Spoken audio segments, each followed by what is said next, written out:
துசைடிடஸ் drop. பேர் கொஞ்சம் வித்தியாசமாக இருக்கு. இது என்ன ட்ராப்? நம்ம நிறைய ட்ராப் கேள்விப்பட்டிருக்கோம். இது என்னது வித்தியாசமாக இருக்கு? இதை கொஞ்சம் என்ன ஏதுங்கிறத இந்த வீடியோவில் பார்த்துடலாம் வாங்க.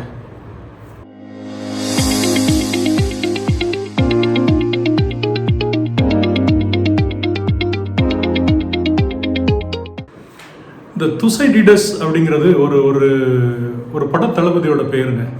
அவர் வந்து ஏத்தன்ஸில் வாழ்ந்த ஒரு படைத்தளபதி. அவரோட பேர் தான் இந்த துசைடிடஸ் அப்படிங்கிறது.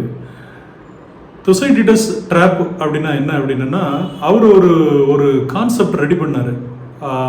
அவரோட பேஸ்ட் ஆன் ஹிஸ் ஸ்டடீஸ்னால் சும்மா ஏதோ ஒரு ஃபெல்லாசிஸோ இல்லை ஒரு ஒரு பழைய மித்திக்கல் ஸ்டோரியை வச்சோ ஒரு கடவுளை பற்றினதோ டெவிலை பற்றினதோ அந்த மாதிரி ஏதோ ஒரு கற்பனை கதைகள் அந்த இதெல்லாம் இல்லாமல் அவர் ப்ராப்பராக அனலைஸ் பண்ணி ஒரு கான்செப்ட் ரெடி பண்ணார். அது பேர் தான் துசைடிடஸ் ட்ராப். அந்த கான்செப்ட் என்ன அப்படின்னா, ஃபர்ஸ்ட் ஆஃப் ஆல் அதுக்கு முன்னாடி துசைடிடஸ் அப்படின்னா அவரை பற்றி லைட்டாக பார்த்துருவோம். அப்படின்னா அவர் என்ன சொல்ல வர்றாரு அப்படிங்கிறது உங்களுக்கு நல்லா தெளிவாக தெரியும். இந்த துசைடிடஸ் அப்படிங்கிறது வந்து ஒரு கிறிஸ்து பிறப்பதற்கு ஒரு 400 வருஷங்களுக்கு முன்னாடி, கிட்டத்தட்ட 60 வருஷம் வாழ்ந்திருக்காரு. 400 to 460 வருஷங்களுக்கு முன்னாடி வாழ்ந்த ஒரு ஏத்தன்ஸோட படத்தளபதி. இந்த துசைடிடஸ் அப்படிங்கிற படத்தளபதி வந்து பிலப்போனீசியன் வார் அப்படிங்கிற ஒரு பெரிய வாரில் வந்து அவர் பார்ட்டிசிபேட் பண்ணியிருக்காரு. அந்த காலத்தில் என்ன அப்படின்னா, இந்த கிரேக்கர்கள் வந்து தாங்க பெரிய ஆள்கள் அப்படிங்கிற மாதிரி ஒரு ஒரு ஸ்ட்ராங் ஹோல்டாக எங்களோட கல்ச்சர் தான் பெருசு, நாங்கள் தான் ரொம்ப உலகத்திலே ஒரு ஒரு நாகரிகமான ஒரு சிவிலைசேஷன் அப்படிங்கிற மாதிரி ஒரு எண்ணத்தோட அவங்க உலகத்தையே கட்டி ஆளணும் அப்படிங்கிற ஒரு ஒரு நிலைப்பாட்டில் இருந்தாங்க. ஈவன் அலெக்சாண்டர் த கிரேட் கூட ஒரு 320 அந்த மாதிரி கிறிஸ்து பிறப்பதற்கு முன்னாடி அவர் கூட இந்த இந்த சேம் கல்ச்சரில் வந்த ஆள் தான். ஸோ கிரீக் கல்ச்சரில். ஸோ கிரேக்கர்கள் வந்து ரொம்ப ஒரு ஒரு டாமினண்ட் ரேஸாக இருந்த டைமில் இருந்த ஒரு படைத்தளபதி தான் இவர், இந்த துசைடிடஸ்.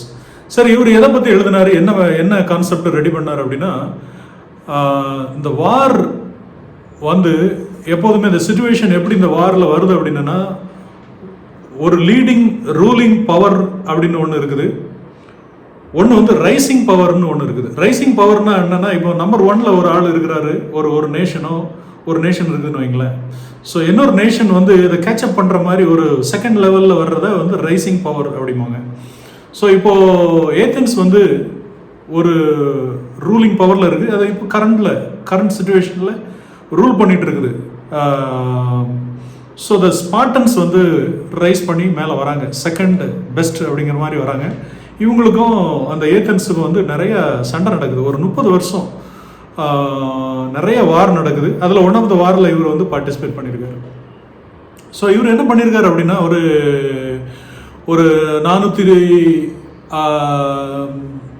30 வருஷம், ஒரு 430லேருந்து 400களில் அந்த நிறைய தாக்குதல்கள் நடத்துகிறாங்க. அந்த ஸ்பார்டன்ஸ் வந்து நீங்கள் இந்த 300 படம்லாம் பார்த்தீங்கன்னா காட்டியிருப்பாங்க. அந்த ஸ்பார்டன்ஸ் உங்களுக்கு அவங்கள பற்றி தெரியும். Very very furious warriors.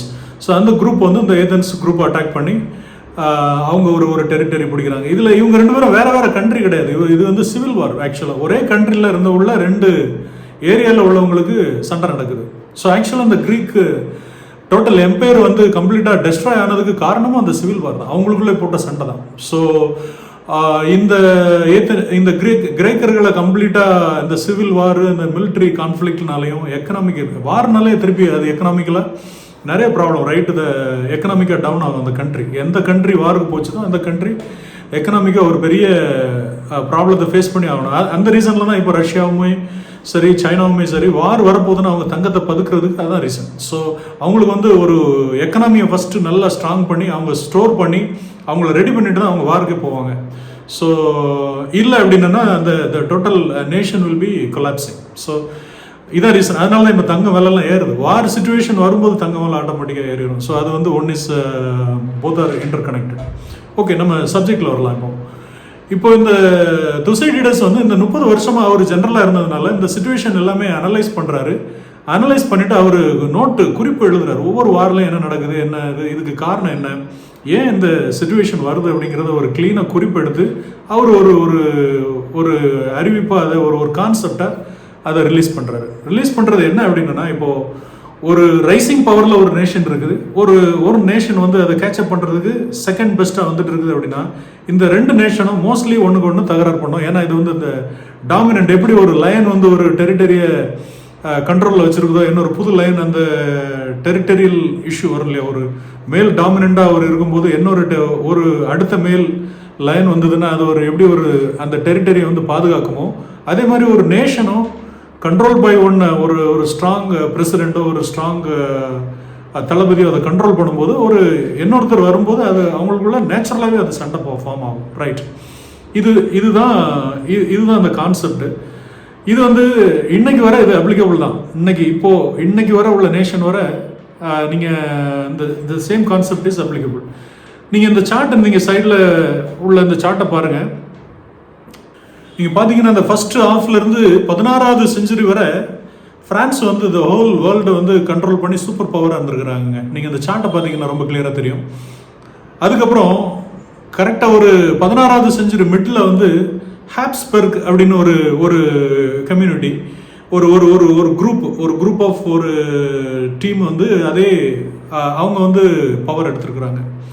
அவங்க வந்து கிட்டத்தட்ட ஒரு ஃபுல் செஞ்சுரி ஆண்டிருக்காங்க, 16th to 17th செஞ்சுரி. அதுக்கப்புறம் ஒட்டமான் எம்பையர் அதை டேக் ஓவர் பண்ணியிருக்கு. எல்லாமே சண்டை போட்டிருக்காங்க, ஒருத்தருக்கு ஒருத்தர் சண்டை போட்டு தான். அதில் வார்னு ரிசல்ட்டில் நீங்கள் போட்டிருக்கிறதெல்லாம் பார்த்தீங்கன்னா ரெட் கலர் அவங்க எல்லாமே சண்டை போட்டிருக்காங்க ஒருத்தர். திருப்பி அதில் வந்து ஒட்டமான் எம்பையரை திருப்பி வின் பண்ணி ஹாப்ஸ்பர்க் வந்திருக்காங்க. அதுக்கப்புறம் ஸ்வீடன் வந்து ரைசிங் பவராக இருக்குது. இந்த தகராறுக்கு அப்புறம் 17th செஞ்சுரியில் டச் ரிப்பப்ளிக் வந்து மேலே வந்திருக்கிறாங்க, ரூலிங் பவராக வந்திருக்கிறாங்க. ஸோ அதுக்கப்புறம் இங்கிலாந்து. இப்படி நீங்கள் இந்த சார்ட்டை பார்த்தீங்கன்னா கடைசியாக இப்போ அட் ப்ரெசன்ட் வர இந்த சார்ட்டில் கிளியராக இருக்குது. அதில் ஒரு சுச்சுவேஷன் நீங்கள் 10th row பார்த்தீங்கன்னா அந்த யுனைடெட் கிங்டம் வந்து ரூலிங் பவரில் இருக்கும்போது யுனைடெட் ஸ்டேட்ஸ் வந்து ஒரு பவர்ஃபுல்லாக ரைசிங் நேஷனாக வந்திருக்கிறாங்க. அந்த டைமில் வந்து வார் இல்லை. ஸோ இந்த வார் இல்லாமல் ஒரு சுச்சுவேஷன் எப்படி நம்ம 2 நேஷன் வந்து செயல் பண்ணி அழகாக அந்த வார் இல்லாமல் போகிறாங்களோ, அப்போ 2 நேஷனுக்குமே அது ஒரு ப்ளஸ்ஸாக மாறிடுது. ஏன்னா அதை தான் இன்டர்டிபெண்டன்ஸ் அப்படிம்பாங்க. இந்த இன்டர்டிபெண்டன்ஸ் அப்படிங்கும்போது அதை நீங்கள் பார்க்கும்போது இண்டிபெண்டன்ஸ்னால் என்னென்னு பார்த்துக்கணும். முதல்ல இண்டிபெண்டன்ஸ் நம்ம எல்லாத்துக்குமே தெரியும், ஒரு தற்சார்புடைய ஒரு கண்ட்ரியாக நம்ம யாருடைய ஹெல்ப்பும் இல்லாமல் அவங்கவுங்க அந்தந்த நேஷன் தன்னால் இண்டிபெண்ட்டாக அவங்களே ரூல் பண்ணி அவங்களே ஒரு நல்ல டெமோக்ரஸி ரன் பண்ணது இண்டிபெண்டன்ஸ் நமக்கு தெரியும். இன்டர்டிபெண்டன்ஸ்னா என்ன, நம்ம இது மேனேஜ்மெண்ட் ரூலில் கூட உண்டது. இன்டர்டிபெண்டன்ஸ்னா நீ இண்டிபெண்டன்ஸாகவும் இரு, ஆனால் எல்லாருமே எல்லாத்துலேயுமே எஃபிஷியன்ட்னு சொல்ல முடியாது. அதில் சில விஷயங்களில் நமக்கு வந்து நம்ம யாரையாவது சார்ந்து தான் இருக்கணும் இந்த உலகத்தில். ஸோ எது உனக்கு இல்லையோ, ஒரு நேஷன்கிட்ட இல்லையோ, அந்த விஷயத்தை வாங்கிக்கோ, 2 பேரும் கொலாபரேட்டாக ஒர்க் பண்ணுங்க. அப்படிங்கிற ஒரு பட்சத்தில் வந்து 2 நேஷனுமே வளரும். அப்படிங்கிறது தான் ஒரு நோ வார் சிச்சுவேஷன். ஸோ ஒன்று வார் சிச்சுவேஷன், ஒன்று நோ வார் சிச்சுவேஷன். ஸோ எல்லாத்துக்கும் வார் யாருக்குமே பிடிக்கிறது இல்லை. ஏன்னா வார் வந்து பீப்புளை அடித்து கொல்றது, ஒருத்தர் அடிக்கிறது கொல்றது, இதெல்லாம் வந்து ஒரு பார்பேரியன் ஒரு இஷ்யூ. ஆனாலுமே ஸ்டில் எல்லா நேஷனுமே ஆயுதம் அடிச்சுட்டு தான் இருக்கிறாங்க, ஆயுத செயல் நடந்துட்டு தான் இருக்குது. யார் உனக்கு நீயா நானா பெருசு அப்படிங்கிறதுல போட்டி நடந்துட்டு தான் இருக்குது. இன்றைக்கி அமெரிக்காவுக்கும் ரஷ்யாவுக்கும் உள்ள கோல்டு வார் நம்ம எல்லாத்துக்குமே தெரியும். நான் இன்னொரு வீடியோவில் அதை பற்றி பேசியிருக்கேன், நீங்கள் வேணால் பாருங்கள், அந்த லிங்க் கொடுக்குறேன். ஸோ இந்த கோல்டு வார்லாம் தாண்டி நம்ம இப்போது அமெரிக்காவுக்கும் ரஷ்யாவுக்கும் இன்னும் அந்த டக் ஆஃப் இருந்துட்டு இருக்கு. இப்போ ரைசிங் பவரில் இருக்கிறது வந்து சைனா. ஸோ நீங்கள் பார்த்தீங்கன்னா கிரஹாம் ஆலிசன் அப்படிங்கிற ஒரு ஆத்தர் வந்து டெஸ்டைன் ஃபார் த வார் அப்படின்னு ஒரு புக் எழுதியிருக்காரு. அந்த புக்கில் அவர் கிளியராக சொல்லியிருக்காரு, can America and China escape Thucydides trap அப்படிங்கிறது அந்த புக்கோட டைட்டில்.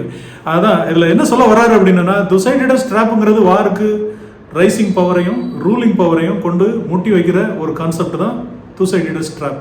யார் ஒருத்தர் எந்த ஒரு நேஷன் இந்த ட்ராப்ல இருந்து விலகி ஆமிக்கபிளாக அதை விஷயங்களை பேசி ஒருத்தருக்கு ஒருத்தர் ஒரு புரிஞ்சு ஒருத்தர் எக்கானமிக்கலாக ஒருத்தர் இண்டிபெண்ட்டாக இல்லாமல் ஒருத்தர் ஒரு இன்டர்டிபெண்டன்ஸாக இருந்து மேனேஜ் பண்ணி ஒரு டிப்ளமேட்டிக் வேலை இல்லைன்னா ஒரு மிலிட்ரி சம்மந்தமான ஒரு நல்ல டாக்கில் வச்சு இல்லைன்னா ஒரு யுனைடெட் நேஷன்லையோ இல்லை ஒரு காமனான ஒரு பாடிலையோ இல்லை கம் ஃபார் அ டாக் அப்படின்னு பேசி ஒரு சுமூகமாக அந்த விஷயத்தை முடிக்கும்போது அந்த எக்கனாமிக் இஷ்யூ வந்து வராது, எல்லாத்துக்குமே ஒரு நல்ல வளர்ச்சி வரும். ஸோ இதை தான் அவர் துசைடிடஸ் வந்து அப்போவே கிறிஸ்து பிறப்பதற்கு ஒரு 400 வருஷத்துக்கு முன்னாடியே கிளியராக எழுதி வச்சு டாக்குமெண்ட் பண்ணிட்டு போயிட்டார். ஏன்னா அந்த 30 வருஷம் வார் வந்து அவரை அவ்வளோ பாதிச்சிருக்கு. அவர் இதை வந்து யங்கர் ஜென்ரேஷனுக்கு வந்து நம்ம இதை சொல்லி கொண்டு போகணும் அப்படின்ட்டு அவர் கிளியராக டாக்குமெண்ட் பண்ணி போன ஒரு விஷயம் தான் இந்த துசைடிடஸ் ட்ராப். ஸோ ரொம்ப இன்ட்ரெஸ்டிங்காக இருந்திருக்கும்னு நினைக்கிறேன். ரொம்ப குட்டியான தகவல் தான், எனக்கு ரொம்ப பிடிச்சிருந்தது. சரி, I thought to share with you all. Okay, இந்த இன்ஃபர்மேஷன் பிடிச்சிருந்ததுன்னா சப்ஸ்கிரைப் பண்ணிக்கங்க. நம்ம இன்னும் நிறைய விஷயங்களோட திருப்பி நம்ம சந்திப்போம். அண்டில் தென், பாய்.